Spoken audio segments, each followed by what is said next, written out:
थांबा थांबा, अहो थांबा, असं करू नका.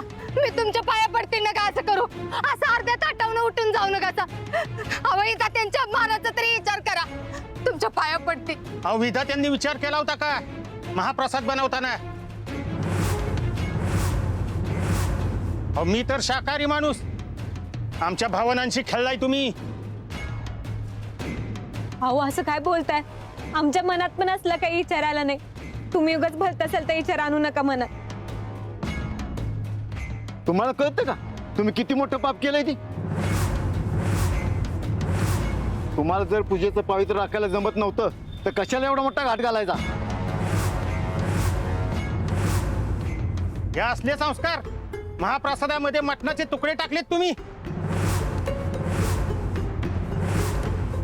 झालं तुमचं समाधान? अजून किती ऐकून घ्यायचं या लोकांकडून? ह्या समद्यांसमोर तुम्ही आमचा मान सन्मान इज्जत सगळं पार धुळीला मिळवून टाकलात.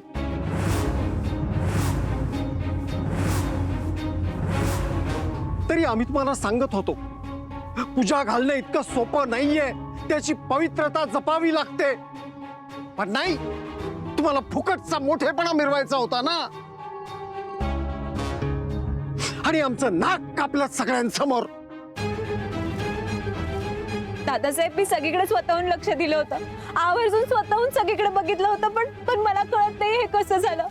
माझी यात काही बी चुकी नाहीये. हा, तुमची चूक कशी असेल ना, समधी चूक आमचीच आहे. तुमच्यावर विश्वास ठेवून तुमच्यावर ही जबाबदारी टाकायलाच नको होती. दादासाहेब एक शब्दही बोलू नका. तुम्ही काहीही स्पष्टीकरण दिलं तरी जे घडलंय ते अजिबात बदलणार नाहीये. दादासाहेब कृष्णाचं ऐकून तरी घ्या की तुम्ही. काय ऐकायचंय? चुकीला आमच्याकडे माफी नसते. आणि बायकोला पाठीशी घालणं बंद करा. हे आधीच केलं असतं ना तर आता ही वेळ आली नसते. ही मुलगी सून म्हणून अजिबात लायक नाहीये या घराला.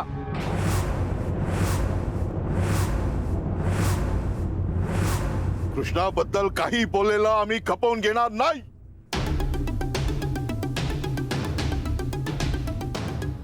आम्हाला नाही वाटत जे झालं त्यात कृष्णाची काही चूक आहे. कोणीतरी मुद्दामून खोडसाळपणाने हे केलंय. बघ आणा ना त्या माणसाला आमच्या समोर. उगाच हवेत गोळ्या झाडू नका. आम्ही हवेत गोळ्या झाडत नाहीये. कृष्णा आमच्या समोर लहानाची मोठी झाली. आम्ही तिला चांगलं ओळखतो. ती कधीच कोणत्याही कामाची चाल ढकल करत नाही. आम्ही ज्या ज्या वेळेस तिच्यावर जबाबदारी टाकलीये ती 100% पूर्ण केलीये तिनं. तोच तुमचा विश्वास हिने मातीत मिळवलाय. तिने आमचाच नाही तर सगळ्या गावाचा अपमान केलाय. आणि तिला माफी मागावी लागेल, आमची आणि सगळ्या गावाची. सुनबाई, तुमच्यात जरा जरी चाड असेल ना तर या पुढे आणि मागा माफी. नाही मागायची कृष्णा. कृष्णा माफी मागणार नाही. माफी त्याने मागायची असते ज्याने चूक केलीये. आणि आम्हाला नाही वाटत कृष्णाने काही चूक केलीये म्हणून. पूजेचा घाट हिने घातला होता. हिला पूजेची जबाबदारी पार पाडता आली नाही म्हणून माफी सुद्धा हिनेच मागितली पाहिजे. तसं असेल तर मग आम्ही या घराचे कर्ते पुरुष आहोत. आज झालेल्या पूजेची, घरात घडणाऱ्या प्रत्येक गोष्टीची जबाबदारी आमची आहे. आम्ही माफी मागतो. मंडळी, आम्ही भाऊसाहेब बिदाते आज जो प्रकार घडला त्याच्याबद्दल आम्ही तुमची हात जोडून माफी मागतो. तुम्हाला जेवढा त्रास झाला तेवढाच त्रास आम्हाला पण झाला. तरी सुद्धा तुम्ही जी शिक्षा द्याल ती आम्हाला मान्य. आमची माफी स्वीकार करा.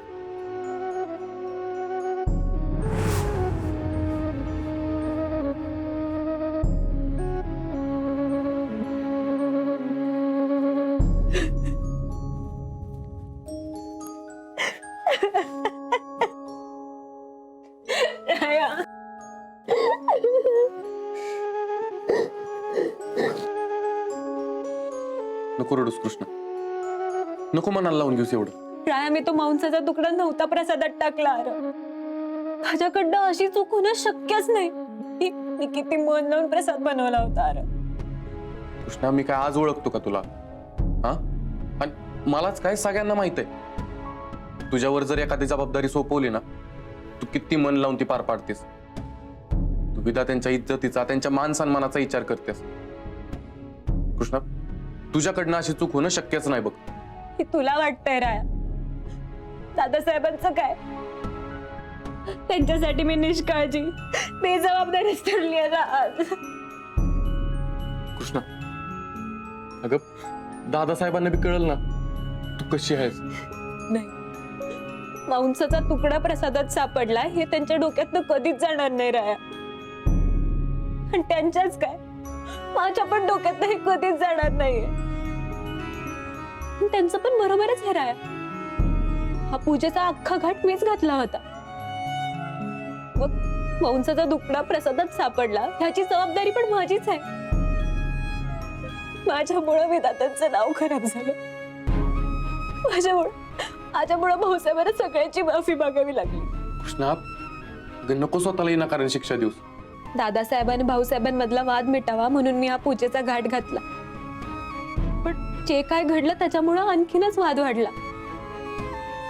गावातल्या लोकांची त्यांना बोलणी ऐकावी लागली. तू अजिबात काळजी करू नकोस. घरातली माणसं, गावातली माणसं सगळ्यांनी तुला चुकीचं समजून जरी विरोध केला ना, तरी मी आणि भाऊसाहेब कायम तुझ्या सोबत असू.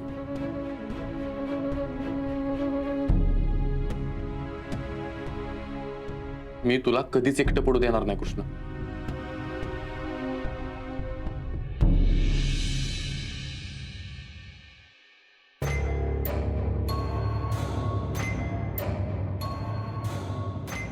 एवढी धडपड केली मी, पर त्या पूजेच्या प्रसादात मटणाचा तुकडा टाकला.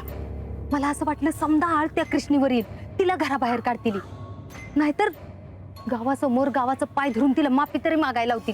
पण नाही, इथं बी ती रायन भाऊसाहेब आडवा आलंच. नाहीतर काय, मला वाटलं होतं ती आज कन्फर्म घराबाहेर जाते. आणि मला माहिती होतं हे असलं काय बी होणार नाही. आमच्या मम्मीच्या हाताला काही यशच नाही बघ. जेव्हा जेव्हा तिने प्रयत्न केलेत ना, त्याचा बराबर फुसका उडाला. अरे कधी तर चांगलं बोलत जा की बाईच माझ्याबद्दल. आज पातूर माझं समद बार फुसकं गेलं असतील, पण म्हणून मी हिंमत हरायची नाही. ती कृष्णीला ह्या घरातनं बाहेर काढूस तर माझ्या काही जीवाची शांती व्हायची नाही. खरं तर आपण तिला दादासाहेब आणि भाऊसाहेबांच्या मनातून जरी उतरवलं ना, तरी खूप झालं. दोघं मिळूनच तिला घराबाहेर काढतील. दादासाहेबांच्या तर मनातनं ती उतरल्याच, पण ह्या भाऊसाहेबांचं काय करायचं का नाही तीच कळना झाले. तिनं भाऊसाहेबांवर असा कुठला लिंबू फिरवलाय ज्याच्यामुळं प्रत्येक टायमाला ती तिचीच बाजू घेत असते. ती कुणास ठाऊक. आणि इथं आता एवढी सगळी भांडी पडली ती ना, ती तुमच्या दोघीतलं कोण घासणार ही मला कळना झाले. आय आय आय गो, माझं तर लय पोट दुखतंय बघ सकाळ धरणं. कंबर तर कामातनं गेल्याच, त्याच्यामुळं आपण तर काय हात लावणार नाही बाबा. अंतर मग तू घासणार आहे का भांडी? मी कशाला घासू? मी नाही असली कामं करत. अगं मग नक्की कोण घासणार आहे भांडी? जिनं या पूजेचा समजा घाट घातलाय का नाही, तिनंच घासायला पाहिजे ती.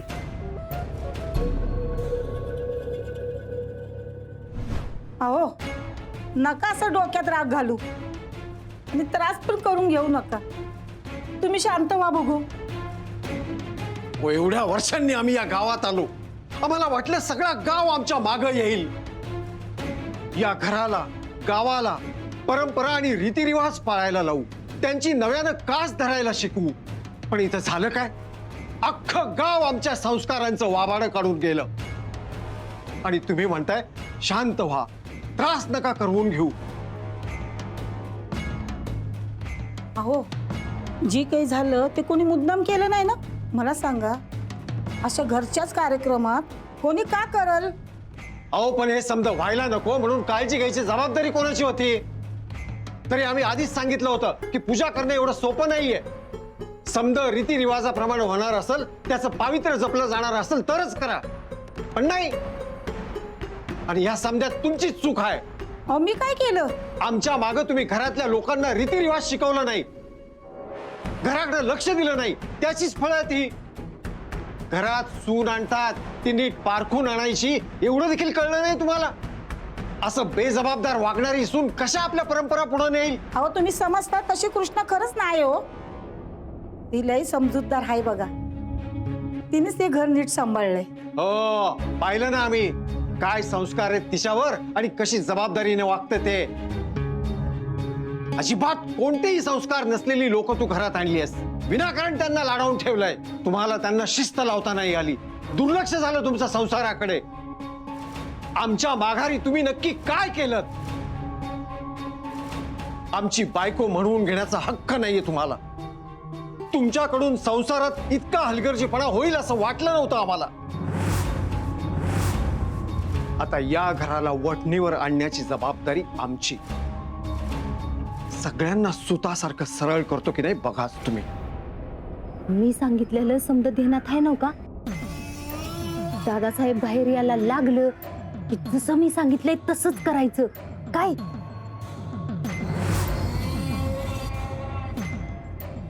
आलं आलं आलं, चला लवकर तयारी लागा. अगं मम्मी तुला म्हणून सांगतोय, अगं गावात चाला जायची पण चोरी झाली. मी तर तोंडलं पोत आलं इकडं.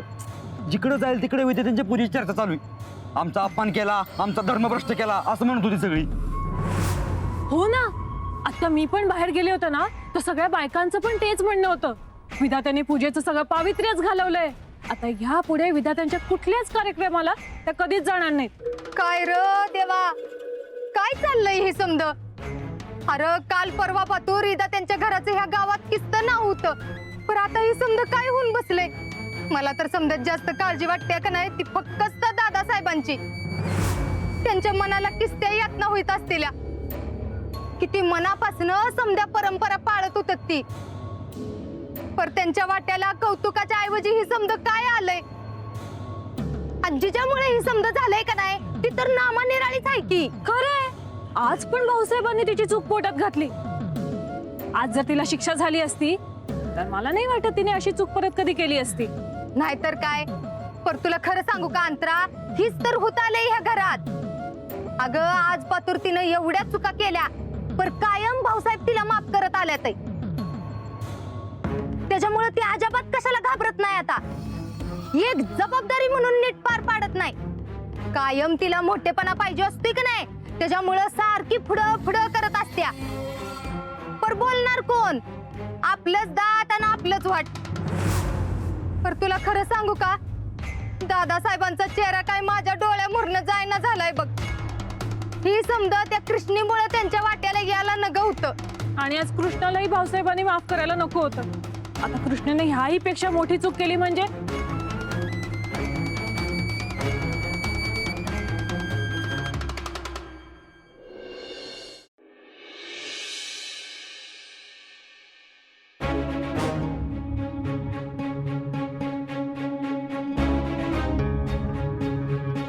थांब अनिल, तू घासू नकोस ही भांडे. कृष्णा, कृष्णा बाहेर ये. आत्या, आता कृष्णाला शिक्षा देत आहेत वाटतं. ते नाही, आपण तेच मी द्यायला लावते.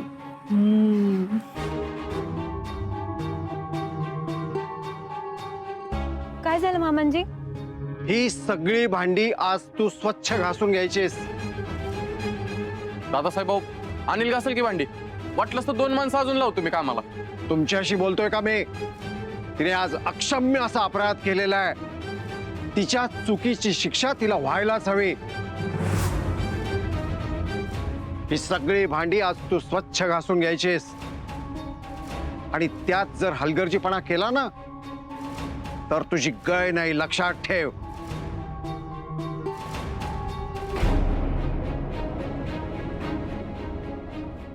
कृष्णा थांब. अगं अनिल करेल की. राया, मी घासते भांडी, नको काळजी करूस. अगं अनिल दादा ह्या बाजूला.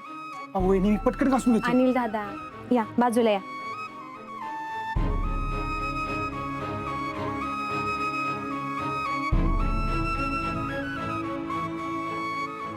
दादा तुम्ही तरी सांगा की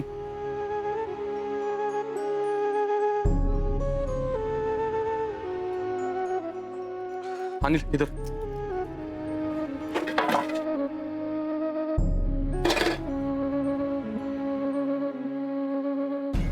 झालं या रायाचं काहीतरी केलं पाहिजे. सतत त्या कृष्णाला मदत करायची काय गरज आहे का? नाहीतर काय, आता ह्या कृष्णीला शिक्षा दिली होती ना, मग करून द्यायचं ना तिला काम.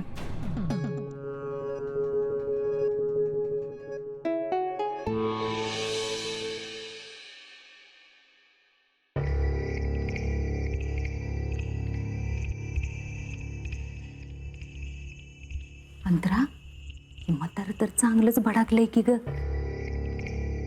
आता आपल्याला फक्त त्यात त्याला वाटायचं काम करायचंय.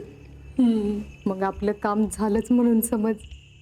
चल मग आत्या, वाट कसली बघतेस?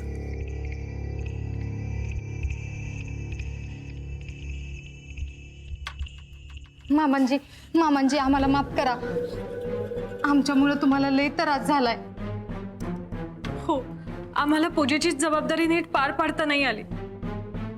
तरी मी कृष्णीला सांगित होती, पूजेचा प्रसाद करणं म्हणजे पूजे इतकंच पवित्र असतंय. ते बनवणं एवढं सोपं काम नाही. त्याच्यासाठी जीव ओतून त्याच्यावर ध्यान द्यावं लागतंय. आणि त्याच्यात जर काही गडबड झाली तर एकदा त्यांची समधी इज्जत धुळीला मिळेल. गुलिहत्या, कृष्णाने तुझं ऐकलं असतं तर किती बरं झालं असतं ग. मला तर कधीतरी शंकाच येते, ही मुद्दाम करते का? तिला विधात्यांची इज्जत गेल्यावर आनंद मिळतो का काय? आता ते तिचं तिलाच माहिती. आपण कशाला काय बोला. हा पर तशी ती लय आतल्या गाठीची आहे बर का. मामांजी तुम्हाला सांगू का, ती काय बोलत नाही पर डूक धरून बसत्या. तुम्हाला खरं नाही वाटणार आणि पटणार बी नाही, पर तुम्ही रोज सकाळी लवकर उठून कृष्णीला पूजेची तयारी करायला सांगताय का नाही, आणि समदा स्वयंपाक चुलीव करायला सांगताय का नाही, त्याच्यामुळे तिने बस. तसं असाल तर त्याचे लय वाईट परिणाम भोगायला लागतील तिला.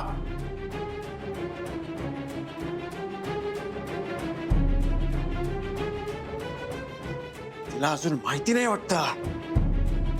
परंपरा, रीतिरिवाज, संस्कृती यांचा विषय आला की आम्ही कोणत्या थराला जातो ते.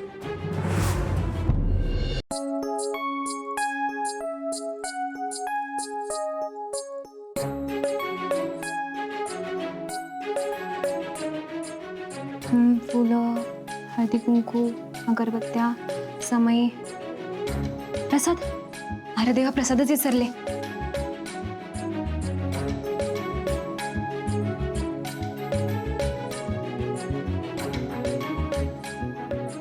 कृष्णा, किती मन लावून समज करतेस. माझी खात्री आहे, एक दिवस यांचं मन नक्की जिंकशील तू. कुठे आहेत बाकीचे सगळे? दादासाहेब, मी बघून आले.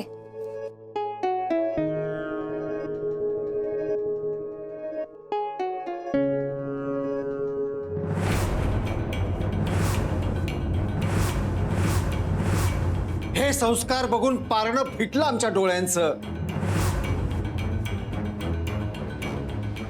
काय झालं मामांजी? कपाळाला कुंकू लावणं सोडले वाटतं आजकालच्या पिढीच्या पोरींनी.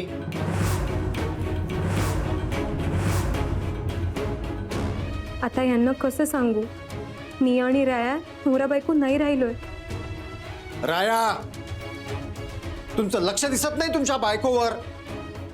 सुवासिनीच्या कपाळावर कुंकू नसणं याचा अर्थ कळतो का तुम्हाला?